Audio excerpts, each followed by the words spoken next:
नमस्कार मंडळी, स्वागत आहे तुमचं माझ्या ब्लॉगमध्ये. आणि आत्ता मी चाललो आहे सर्प उद्यानला, जे की आहे कात्रजला. तिथे कोणकोणते प्राणी आहेत, काय काय आहे ते सर्व मी तुम्हाला या ब्लॉगमध्ये दाखवणार आहे. आणि मीही ते पहिल्यांदाच बघणार आहे आणि मी तिथे कसं जातो आहे तेही मी तुम्हाला या ब्लॉगमध्ये दाखवणार आहे. सो प्लीज हा ब्लॉग मिस नका करू. आता मी चाललो आहे सर्प उद्यानला. तर आता हॉस्टेलच्याच इथून मी PMT पकडली आहे सर्प उद्यानला जाण्यासाठी आणि तिकीटही काढलं आहे. आता थोड्याच वेळात सर्प उद्यानला मी पोचेन.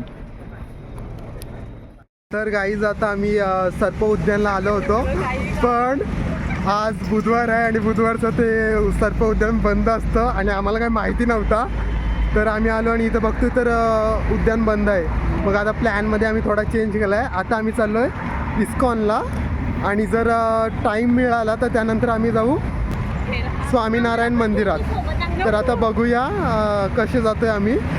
पण इथं आमचा खूप मोठा पचका झाला. आम्हाला वाटलं की आज सर्प उद्यान उघडं असेल, पण दर बुधवारी बंद असतं. जर तुम्हाला पण यायचं असलं तर बुधवारी कधीच येऊ नका, बंद असतं. तर आता चाललो आहे मी इस्कॉनला.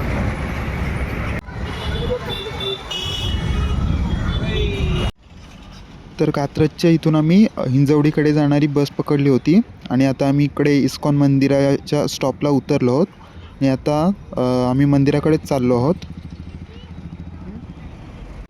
तर इथे स्टॉपला उतरल्यावरच रस्त्याच्या दुसऱ्या बाजूला तुम्हाला इस्कॉनचा मोठा होर्डिंग लावलेला दिसेल. तर आता तिकडेच आम्ही चाललो आहे. तर काही इथे समोरच तुम्ही बघू शकता इस्कॉन मंदिराचं प्रवेशद्वार आहे आणि आता आम्ही आतमध्येच चाललो आहोत. आणि आता थोड्याच वेळात आम्ही आतमध्ये पोचू. मग आतमध्ये जाऊन बघूया काय काय आहे ते आतमध्ये. तर आता आमची चेकिंग झाली आहे आणि आता आम्ही आतमध्ये एंटर केलं आहे आणि तुम्ही बघू शकता किती मोठं हे इस्कॉनचं मंदिर आहे पुण्यातलं. हे बघा किती सुंदर असं मंदिर आहे. तर मंदिराच्या आजूबाजूला तुम्ही बघू शकता विविध प्रकारची फुलझाडं इथे लावलेली आहेत त्यांनी. इकडेही आहेत, इकडे बघा किती प्रकारची गुलाबाची झाडं लावलेली आहेत. आणि मंदिराच्या समोरच इथे कालिया नागाला जेव्हा मारलं होतं कृष्णाने, त्याचं हे चित्र त्यांनी उभारलं आहे. किती सुंदर दिसत आहे हे बघा. खूप सुंदर असं हे इथे त्यांनी चित्र उभारलं आहे. आणि आता आम्ही आतमध्ये चाललो आहोत. तर इथे आतमध्ये तुम्ही बघू शकता किती सुंदर असं वातावरण आहे हे बघा. आणि इकडे या बाजूला तुम्ही बघू शकता इथे काटा लावला आहे, म्हणजे माणसाला वजन केलं जातं आणि तितकंच धान्य देवाला अर्पण केलं जातं. तर इकडे चप्पला ठेवण्यासाठी त्यांची जागा आहे. आता चप्पल ठेवली आहे आम्ही इथे आणि हे बघा त्यांनी कुपन दिलं आहे, म्हणजे येताना हे कुपन दिल्यावर ते आमचं जे काय सामान असेल ते परत रिटर्न करतील. आणि आता आम्ही आतमध्ये प्रवेश केला आहे मंदिराच्या. बघा किती सुंदर असं मंदिर आहे.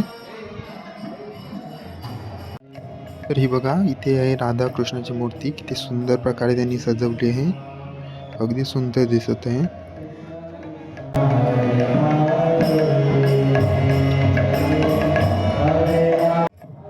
तर इथे टोटल 3 गाभारे आहेत. एक आहे राधाकृष्णांचा, एक आहे भगवान जगन्नाथांचा आणि एक आहे नित्यानंद स्वामींचा. तर राधाकृष्णांच्या गाभाऱ्याच्या डाव्या बाजूलाच जगन्नाथ भगवानांचा गाभारा आहे. तर जी मध्यभागी मूर्ती आहे ती आहे सुभद्रा देवींची. जी डाव्या बाजूला आहे ती आहे भगवान जगन्नाथांची आणि जी उजव्या बाजूला आहे ती आहे भगवान बलरामांची. अशा या सुंदर अशा मूर्ती इथे त्यांनी ठेवल्या आहेत. आणि राधाकृष्णांच्या गाभाऱ्याच्या उजव्या बाजूला आहे नित्यानंद प्रभूंचा गाभारा. तर इथे तुम्ही बघू शकता किती सुंदर अशा त्यांच्या मूर्त्या सजवल्या आहेत.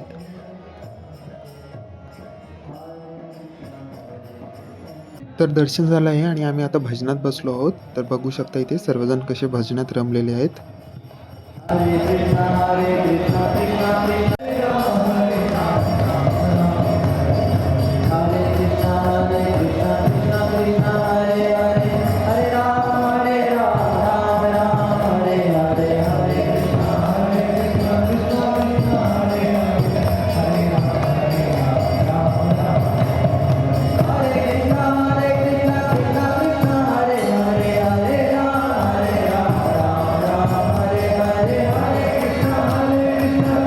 तर देवाच्या जेवणाची वेळ झाली आहे म्हणून हे पडदे लावलेले आहेत.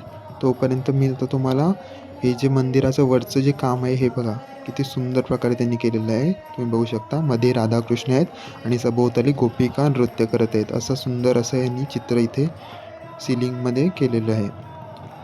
तर आता तुम्ही बघू शकता इकडच्या भिंतीवर पण त्यांनी कृष्णाचे गोष्टींचे चित्र उभारलेले आहेत. हे बघा प्रभू जगन्नाथ श्रीकृष्ण यांच्या गोष्टींचे चित्र त्यांनी इथे भिंतींवर केलेले आहेत. हे बघा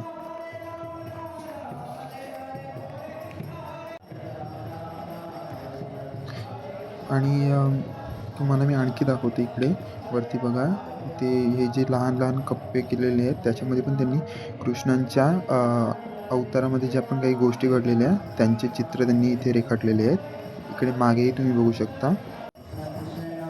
आता मी चालू आहे मंदिराच्या बाहेर प्रदक्षिणा घालण्यासाठी. तर इथे तुम्ही बघू शकता त्यांनी इथे जे त्यांचे महाराज आहेत त्यांच्या आयुष्यातल्या काही गोष्टींचे ते चित्रे त्यांनी इथे लावलेली आहेत.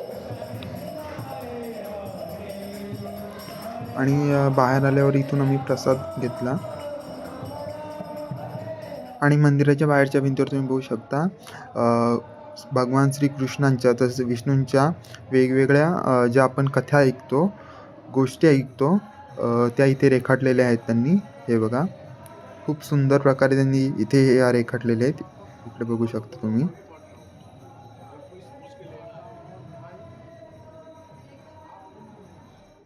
या अख्ख्या भिंतीवर भक्त प्रल्हादांबद्दलच्या गोष्टींच्या चित्र इथे रेखाटलेली आहेत. भक्त प्रल्हाद व नरसिंह स्वामींची.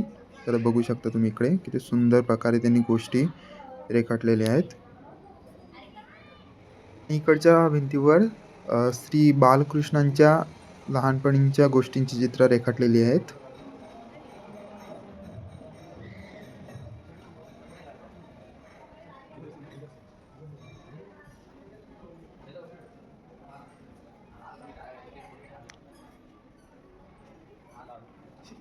आणि इस्कॉन मंदिराच्या मागूनच रस्ता आहे.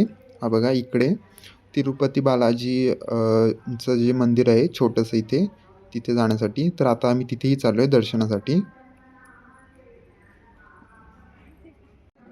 तर आता आतमध्ये आम्ही चाललो आहोत.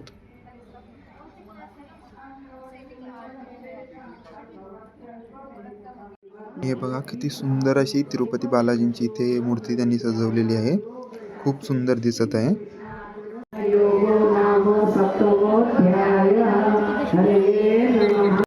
आणि मंदिराच्या बाहेर तुम्ही बघू शकता या सर्व महिला भगवद्गीतेचे वाचन करत आहेत. आणि समोरच श्री गरुडांची एक मूर्ती आहे.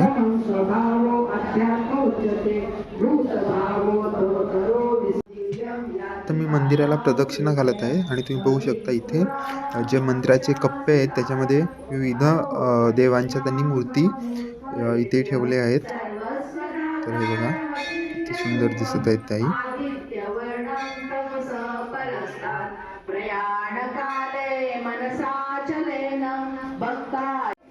आणि बाहेरच हा उंच असा एक स्तंभ त्यांनी उभारलेला आहे. तर मंदिराच्या बाहेर आता आम्ही आलो आहोत आणि आता मी बाहेर चाललोय. तर इथे बाहेरच समोरच मंदिराच्या एक छोटंसं मंदिर आहे. तर ते आहे श्री तुळशी मातेचं म्हणजे तुळशी देवीचं मंदिर. तर त्याबद्दलची माहिती तुम्ही इथे वाचू शकता की तुळशी देवीच्या मंदिराबद्दल. आणि इथेही त्यांनी काटा लावला आहे. म्हणजे याच्यामध्ये काय असतं की एका तराजूमध्ये माणसाला बसवलं जातं आणि तितक्याच वजनाचं काही धान्य बोला किंवा काही फळं बोला ते वजन केली जातात. आणि जितकं वजन होईल तितकं धान्य किंवा ते काय असेल ते फळं देवाला अर्पण केली जातात.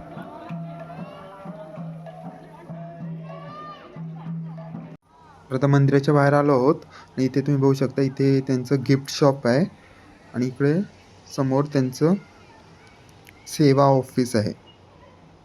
आता मी चाललोय बाहेर.